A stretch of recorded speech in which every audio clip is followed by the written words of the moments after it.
कि जो भी राज्य हमारे यज्ञ के अश्व का श्रद्धा पूर्वक स्वागत करेगा, उस राज्य में धर्म की अर्थात राम राज्य की स्थापना होगी। और हमारा युद्ध केवल उनसे होगा जो हमारे अश्व को रोकने का दुस्साहस करेगा। आचार्य, हमें अश्वमेध यज्ञ की तैयारी आरंभ करनी चाहिए।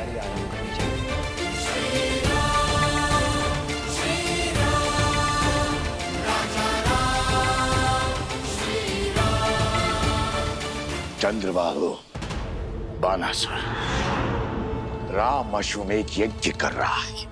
अश्वमेध यज्ञ अपने राम राज्य का प्रचार कर रहा है, किंतु मैं ऐसा नहीं होने दूंगा। इसलिए चंद्रबाहु, मेरे पुत्र, ऐसी युक्ति लगाओ कि राम का ध्यान भटक जाए, वो ये यज्ञ संपन्न न कर सके, और तब तक मैं बानासुर के साथ सीता को अयोध्या लाने का षड्यंत्र रचता हूं। स्मरण रहे, हारे हुए सन्यासी के लिए समाज में न तो क्षमा है और न ही स्थान। सन्यास लेकर सिया राम ने मुझे हराया था, अब मैं सन्यास की वही ढाल उनसे छीन कर उन्हें मार दूंगा। उनकी गरिमा, उनका सम्मान जला दूंगा। मैं ये अश्वमेध यज्ञ कभी नहीं होने दूंगा, कभी नहीं। सिया राम!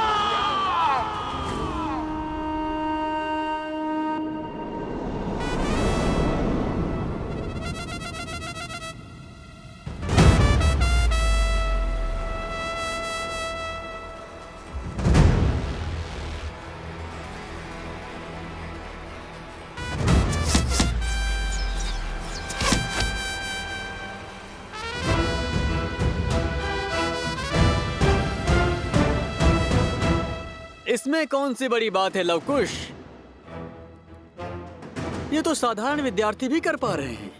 यदि सत्य में तुम धनुर्धारी हो, श्री राम जी के सबसे बड़े भक्त हो, तो मेरी चुनौती पूरी करो। फिर हम मानेंगे कि तुम उत्तम धनुर्धर और सच्चे राम भक्त हो। क्या है चुनौती? अभी बताता हूँ।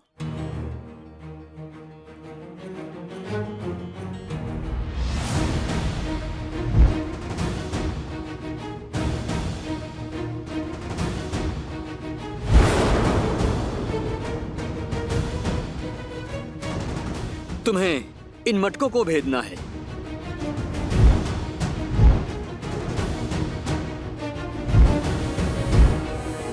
बोलो, भेद पाओगे इसे?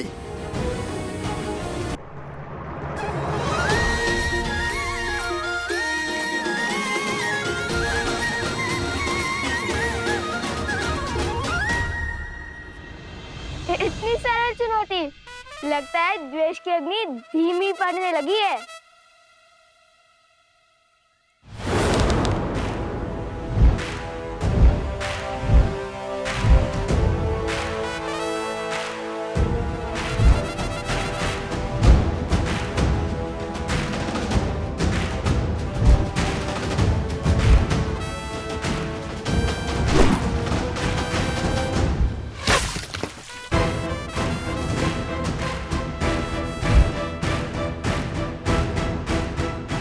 बस इतना ही सामर्थ्य है?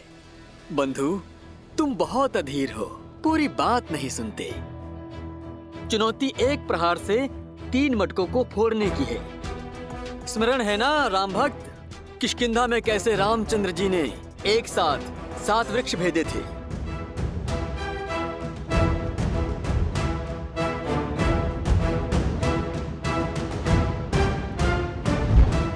तुम भी अधीर हो, शीघ्र प्रसन्न हो जाते हो भ्राता शांडिल्य। ये चुनौती हम पूर्ण तो करके ही रहेंगे।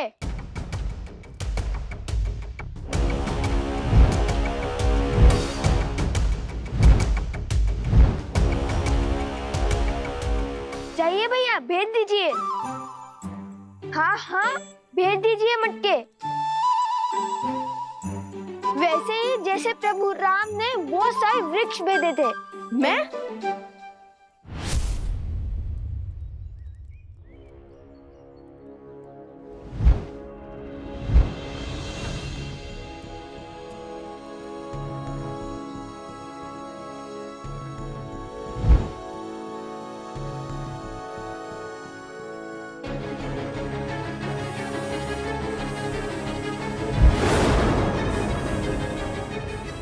रुको रुको, वहां से नहीं, तीनों मटकों को यहाँ से भेजना है। यहाँ से, जहाँ पे मैं खड़ा हूँ, बाण यहाँ से चलाना है।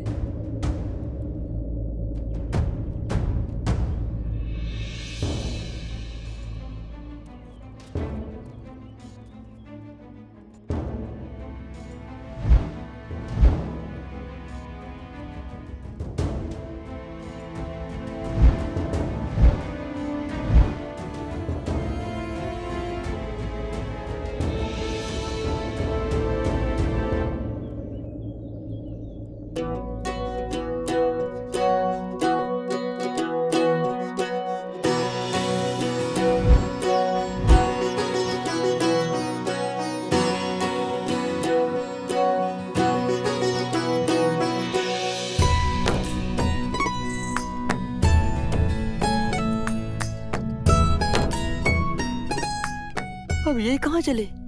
लगता है पराजय स्वीकार कर ली इसने।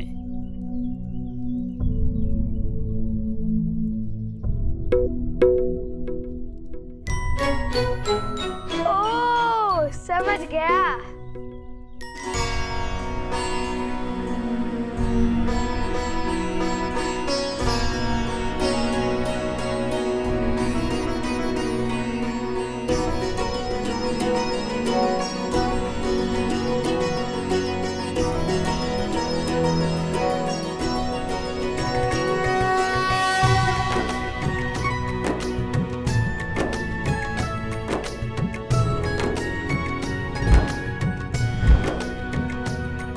क्या देख रहे हैं भैया?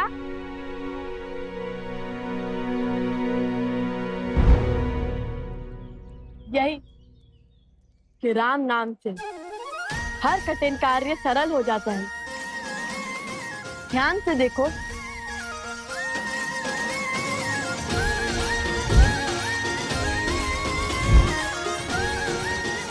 भैया, अब ये 3 मटकों को अवश्य एक साथ भेदेगा। हाँ, अवश्य भेदेगा।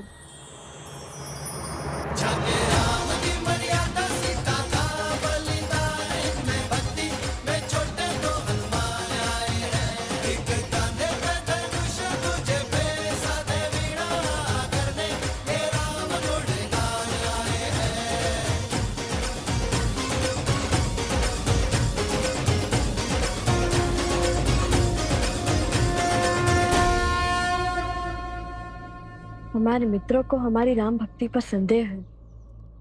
जिस राम नाम से पत्थर भी जल पर तैर जाए, उसी राम नाम ने हमें दिशा दिखाई है।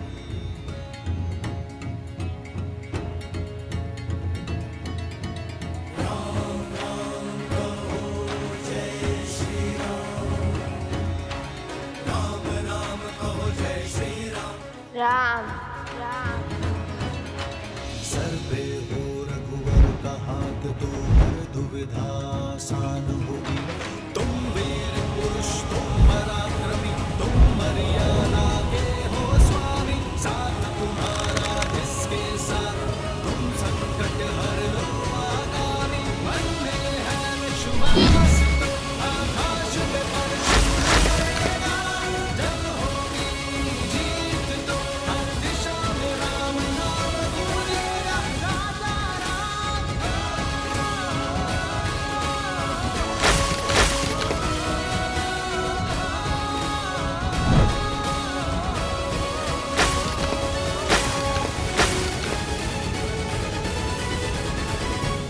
हे प्रभु।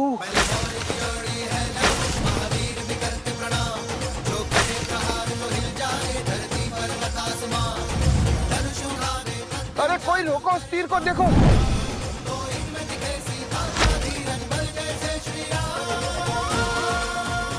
ये क्या हुआ भ्राता?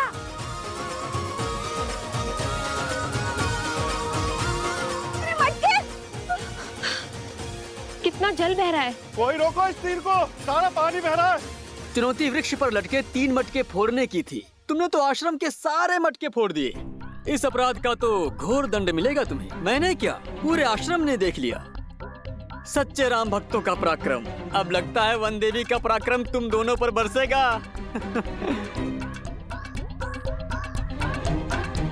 लव कुश। लो, आ गई तुम्हारी माता। अब आनंद आएगा। अब क्या उत्तर देंगे माता को?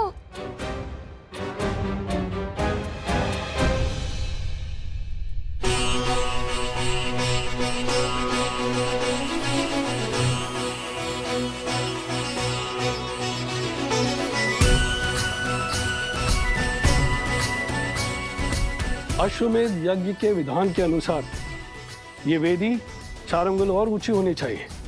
कुंड तक 21 सीढ़ियां होंगी, सभी 7-7 अंगुल की।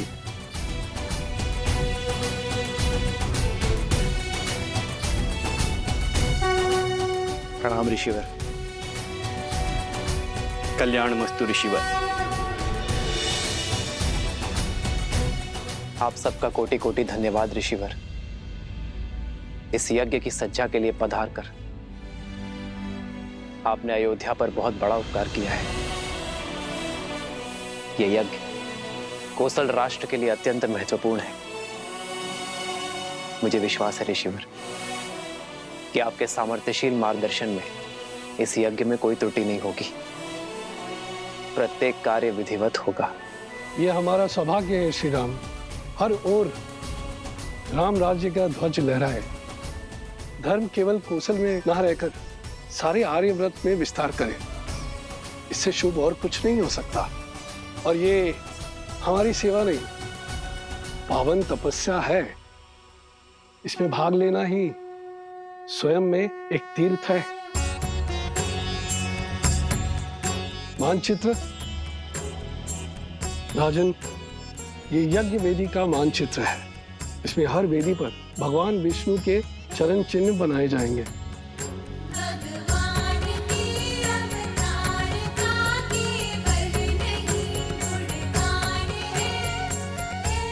आइए।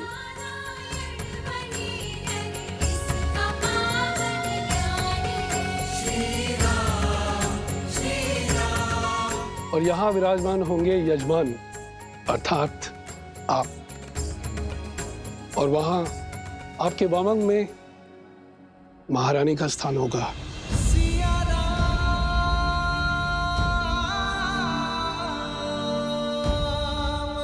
वेदों के अनुसार यज्ञ में यजमान के सपत्नी सम्मिलित होना अनिवार्य है। बिना युगल आहुति के न यज्ञ पूर्ण होता है और ना ही उसका फल मिलता है। आपकी और महारानी की आहुति की शक्ति ही साम्राज्य में सुख और समृद्धि को बढ़ाएगी। राम सिया राम सिया राम।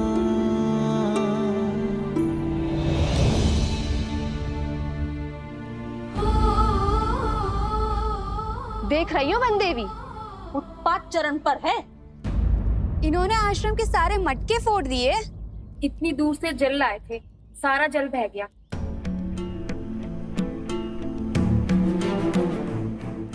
लवकुश, ये कैसी उद्दंडता है? क्यों किया तुम दोनों ने ऐसा? उत्तर दो। ये कैसा खेल था?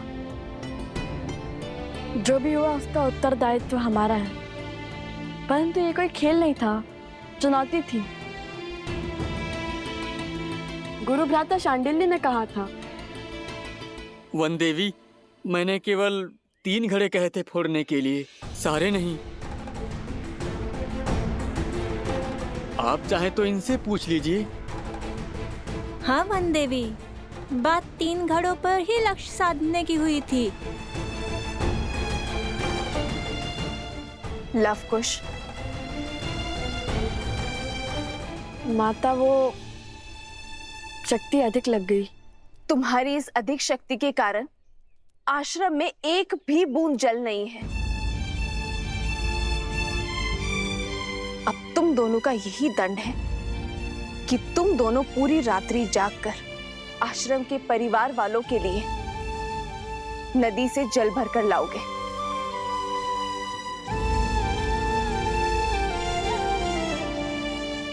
समझे? पर जल लाओगे किसमें? सारे घड़े तो फूट चुके हैं। अब पहले तुम्हें कुम्हार के पास जाना होगा और नए घड़े लेने होंगे।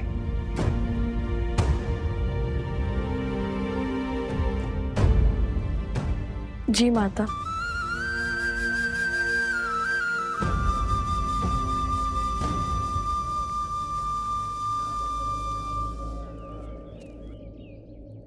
आप चिंतित ना हो देवी। कुछ व्यक्तियों की दृष्टि में यह उद्दंडता है, पर सीधा देखा जाए तो श्री राम नाम की महत्ता की गूंज छुपी है इसमें। इस परीक्षा ने यह सिद्ध कर दिया कि राम नाम की शक्ति में इनका विश्वास कितना दृढ़ है। राम सिया राम जय जय राम। राम सिया राम जय जय राम।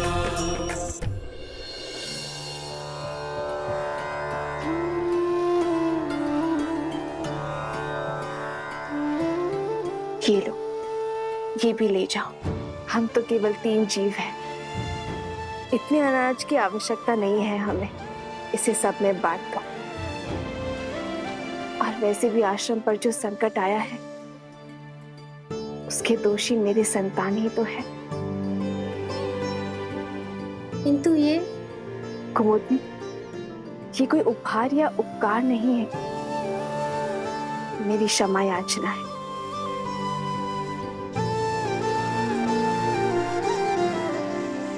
दोष तो शांडिल्य का भी था ना, उसने ही उकसाया दोनों लवकुश को, और फिर बड़े होने के नाते उसका उत्तरदायित्व भी तो अधिक है। दंड केवल लवकुश को क्यों वन देवी? मोती, शांडिल्य का दोष नहीं है, वो तो केवल अपने माता के वियोग से दुखी है। लवकुश को अपनी माता के साथ देखकर कहीं ना कहीं उसके मन में ईर्ष्या होती है, जो कदाचित उसे भी ज्ञात नहीं है। इसीलिए तो वो सदा उनके साथ स्पर्धा करता रहता है। ये लवकुश का कर्तव्य है कि वो शांडिल्य के दुख को समझे, उसे सहानुभूति दे और प्रेम से उसे अपना मित्र बनाए। एक बात कहूं वन देवी, जितनी कठोरता के साथ आप लवकुश को जीवन का पाठ पढ़ाती हैं, वैसे कोई भी माता अपनी संतान को नहीं सिखाते। आप तो उन्हें ऐसे सज्ज कर रही हैं जैसे उन्हें कहीं का राजा बनना है।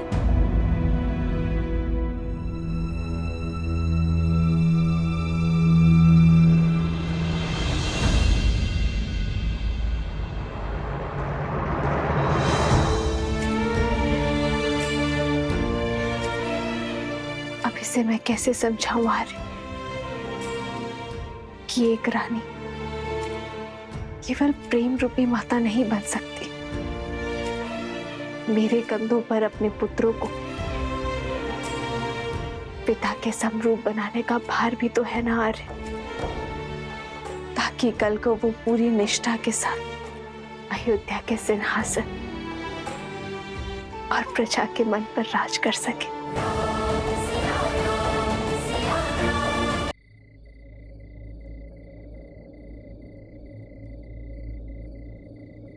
राम। आचार्य,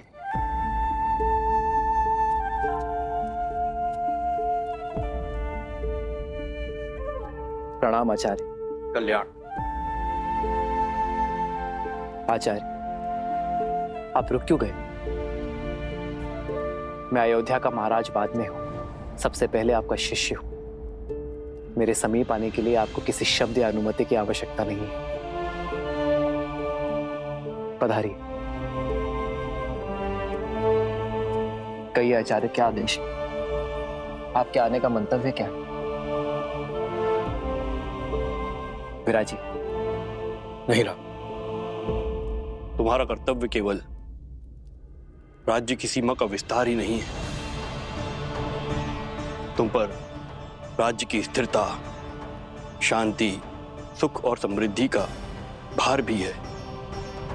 और ये वनवासी सा जीवन इस समस्या का समाधान नहीं है वत्स। जानता हूं गुरुवर, इसलिए तो अश्वमेध यज्ञ करवा रहा हूं। यह जानते हुए भी कि बिना पत्नी के यज्ञ संपूर्ण नहीं हो सकता। राम, इस राज को एक सक्षम राजा ही नहीं, सर्वश्रेष्ठ पुत्राधिकारी भी चाहिए।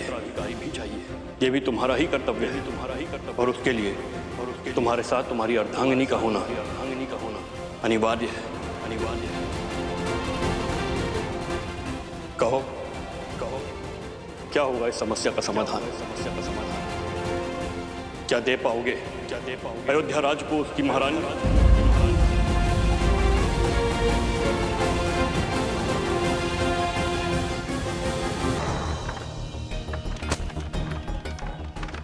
कुम्हार जी, हमें इन सब के बदले में घड़े चाहिए। हाँ हाँ, शीघ्र दीजिए। आश्रम के सभी मटके फूट चुके हैं। वो तो ठीक है, परंतु ऐसा हुआ क्या? कोई भूचाल आया था कि आश्रम के सारे घड़े एक ही दिन में टूट गए? भूचाल ही समझिए। कुछ उद्दंडी बालकों ने उपद्रव मचा रखा है आश्रम में। नए घड़े तो मिल जाएंगे, पर उनके बदले इतना अनाज चला गया। अब खेतों में और अधिक परिश्रम करना पड़ेगा। हाँ बहन, इस वर्ष की फसल बहुत ही परिश्रम मांगेगी। बालकों की उद्दंडता पर अंकुश रहना चाहिए। कब समझेंगे कि जब कोई बिना विचार किए कार्य करता है तो परिणाम पूरे समाज को भुगतना पड़ता है।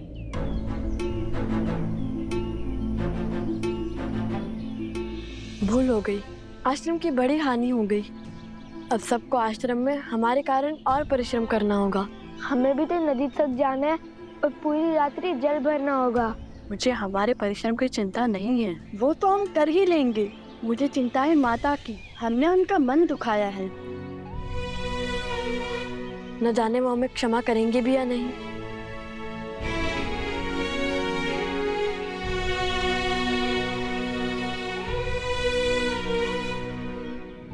नन्हे बालक आश्रम के बाहर कैसे जाएंगे? उद्दंडता की है तो दंड तो भुगतना ही पड़ेगा। आश्रम की सीमा को लांघकर घनघोर जंगल में जाना पड़ेगा।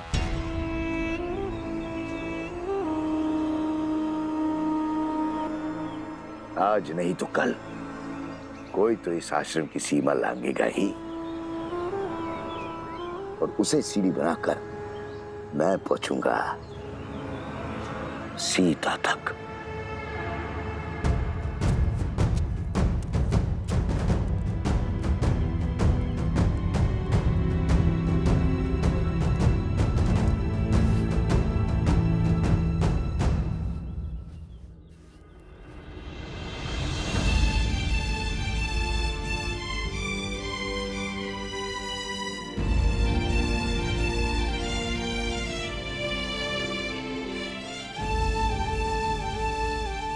अब ऐसी भूल नहीं होगी माता। हमें आशीर्वाद दे कि हम अपना प्रायश्चित पूर्ण कर सके।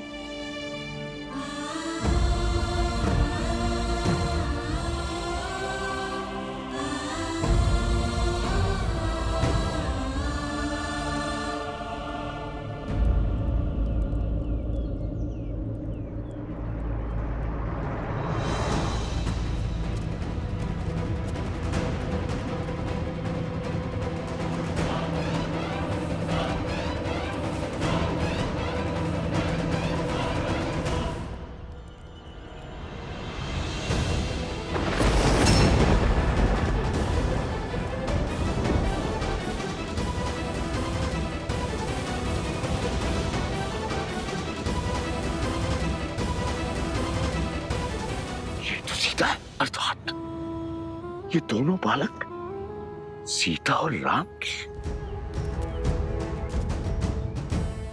अद्भुत, अद्भुत।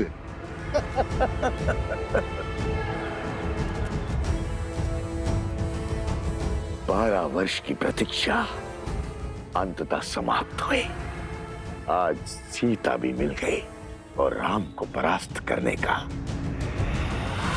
अस्त्र भी। अब आएगा आनंद। राम राज्य की नींव को राम का ही बीज बिखेरेगा। इसे कहते हैं प्रहार। हाथ भी राम की और गाल भी राम का। माता आश्रम में है तो क्या हुआ, पुत्र तो आश्रम से बाहर आ गए।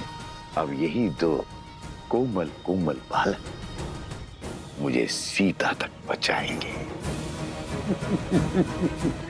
राम, सिया राम।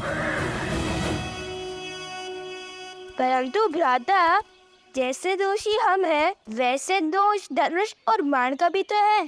3 मटके को फोड़ने को कहा था, उसने तो सारे आश्रम को जलमग्न कर दिया। धनुष और बाण साधन है कुश, और साधन में बुद्धि नहीं होती। लक्ष्य प्राप्ति के लिए बल और बुद्धि साधक का होता है, इसलिए बुद्धि का उपयोग मनुष्य को ही करना होता है। वाह वाह, ज्ञानी हो भैया। ज्ञानी नहीं, महाज्ञानी हूँ। यदि महाज्ञानी हो तो अपनी बुद्धि का प्रयोग पहले क्यों नहीं किया? सारे मटके तोड़ दो बोल दिया। क्योंकि हमारा मार्गदर्शन राम नाम ने किया था कि लक्ष्य कैसे साधें, और लक्ष्य साधने के लिए शक्ति उतनी ही लगनी चाहिए जितनी उसकी आवश्यकता हो। और यही सीख श्री राम का नाम लिखे बाण ने हमें बाद में दी है। मार्ग तो वो बताते हैं, हम तो केवल अनुभव से सीखते हैं।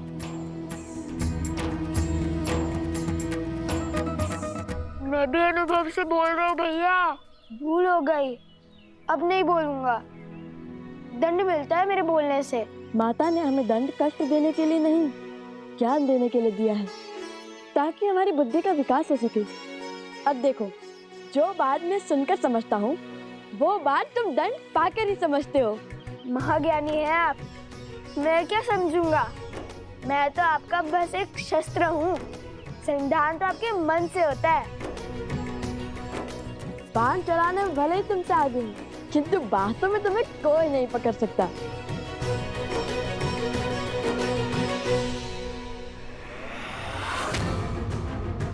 सीता तक पहुंचना है तो उसके पुत्रों को वश में करना होगा। आपके उत्तराधिकारी धर्म और कर्तव्य के पथ के लिए सच हो रहे हैं आर्य। दोनों जितने नटखट हैं,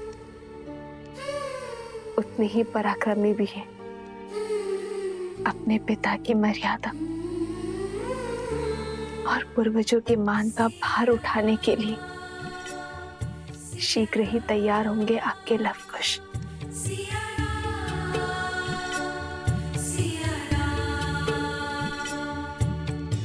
दोनों एक हैं, बस यही सच है। राम लक्ष्य और राम ही पथ है। विरह की आग में जले सिया राम। एक है तन और एक है प्राण। इस रात को एक सक्षम राजा ही नहीं, सर्वश्रेष्ठ उत्तराधिकारी भी चाहिए। क्या दे पाओगे अयोध्या राज को उसकी महारानी? आपको तो भोजन खिला दिया है,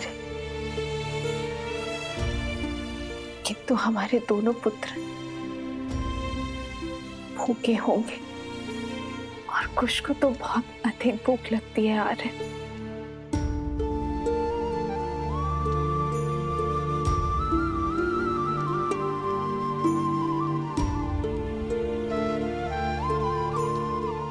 माना संतान की दिशा और दशा माता की कठोरता निर्धारित करती है, किंतु फिर भी उन्हें इस समय वन में भेजना उचित नहीं था वन देवी। वन पशुओं से भरा है, उस पे असुरी शक्तियां। लवणासुर अवश्य मर चुका है, परंतु अभी भी असुरी शक्तियां आश्रम के चारों ओर मंडरा रही है, अवसर की प्रतीक्षा में।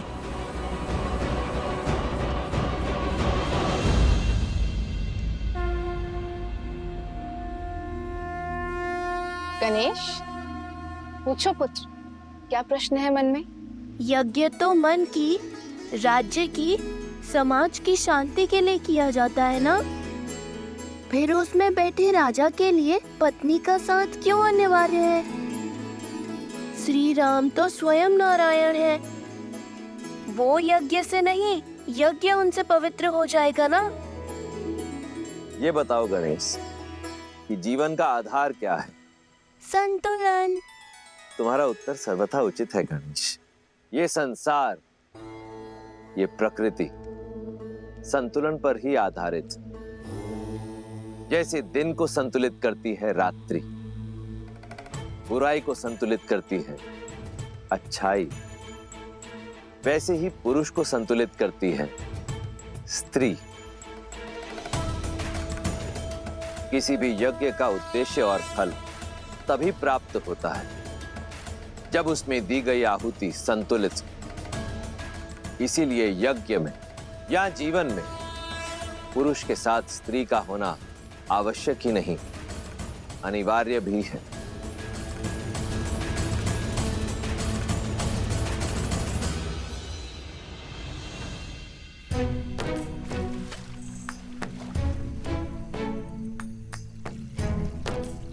ये क्या कर रहे हो कुश?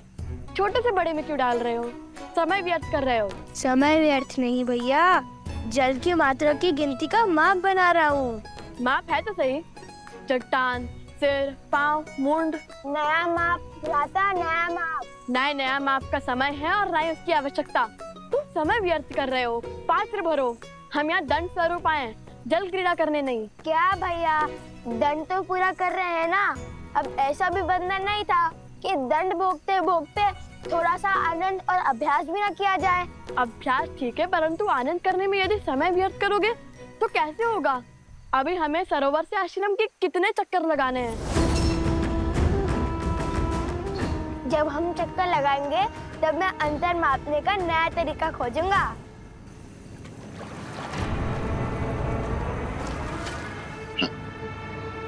कितने अबोध है ये दोनों बालक। पुनः आश्रम नहीं पहुंचेंगे तो माता को तो ढूंढने बाहर आना ही होगा।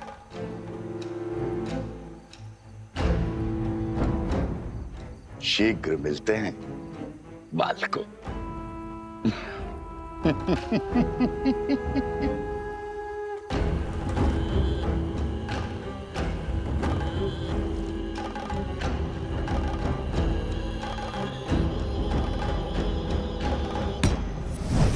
क्या आदेश है राक्षस श्रेष्ठ? किसे सताना है? रहोगे राक्षस के राक्षसी।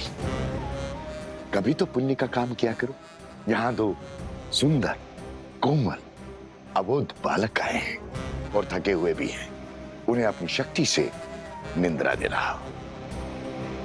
बाकी का काम हम स्वयं करेंगे। जाओ।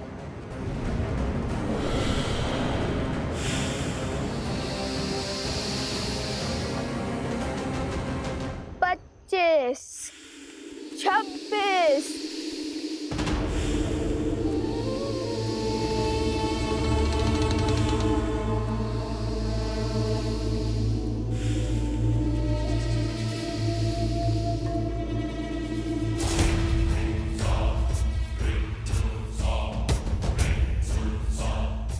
सत्ताईस, 28।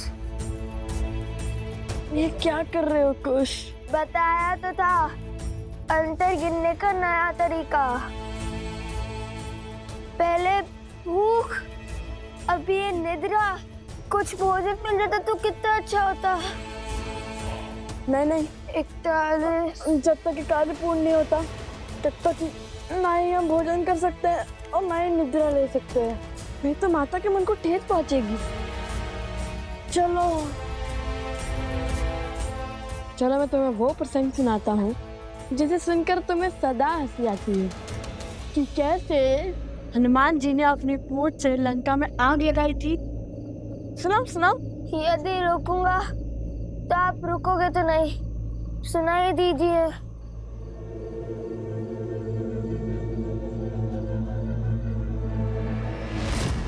कुछ संभाल के चलो।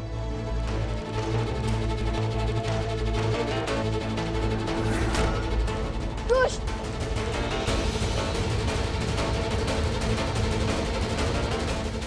बस अब ये बड़ा बालक भी सो जाए।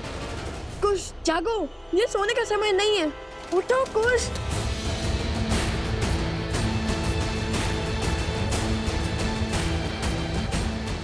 कुछ जागो, कुछ।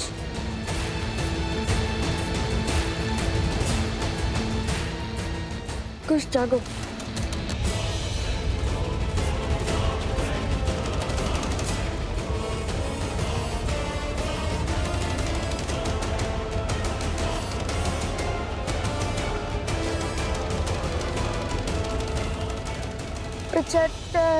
गिनती बोलने की जगह श्री राम का नाम लो, भूख भी मिट जाएगी और निद्रा भी। चलो बोलो राम। श्री राम। 75 श्री राम। 76 श्री राम। केवल श्री राम। केवल श्री राम। केवल श्री राम। केवल श्री राम। श्री राम। श्री राम। श्री राम। श्री राम। श्री राम। श्री राम। श्री राम। श्री राम। श्री राम। श्री राम। और ये राम का नाम क्यों हर बार मेरे आड़े आता है? सारा परिश्रम व्यर्थ कर दिया। ये थी तुम्हारी शक्ति, बढ़ाओ अपनी शक्ति। अगर ये दोनों नहीं सोए ना तो मैं तुम सबको सदा सदा के लिए सुला दूंगा। जाओ। राम राम राम राम राम राम राम राम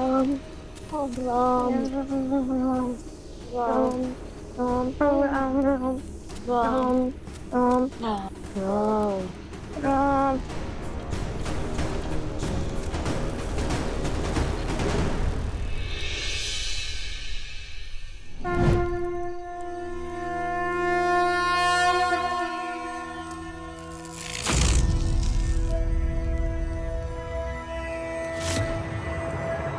अरे ये कैसा चमत्कार है? आश्रम में प्रवेश करते ही निद्रा छूमंतर हो गई। लग रहा है जैसे निद्रा आ ही नहीं रही थी। अरे तुम जल ले भी आए?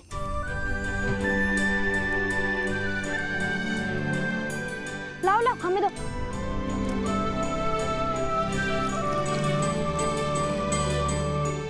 तुम दोनों ठीक तो हो ना? बहुत वीर हो। लव, कुश, पर इतना जल आश्रम के लिए पर्याप्त नहीं होगा, और जल की आवश्यकता होगी। तो क्या वन देवी के पुत्र थकते नहीं हैं?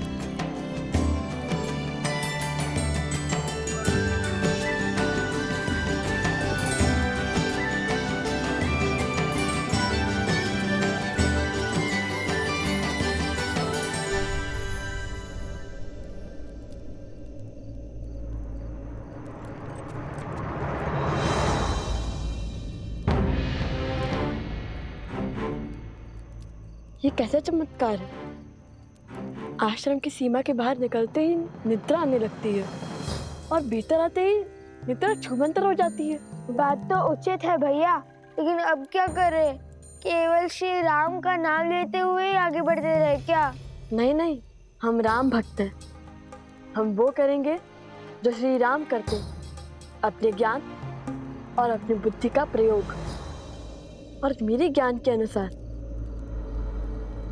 ये कोई असुरी माया है जो आश्रम के भीतर प्रवेश नहीं कर पा रही।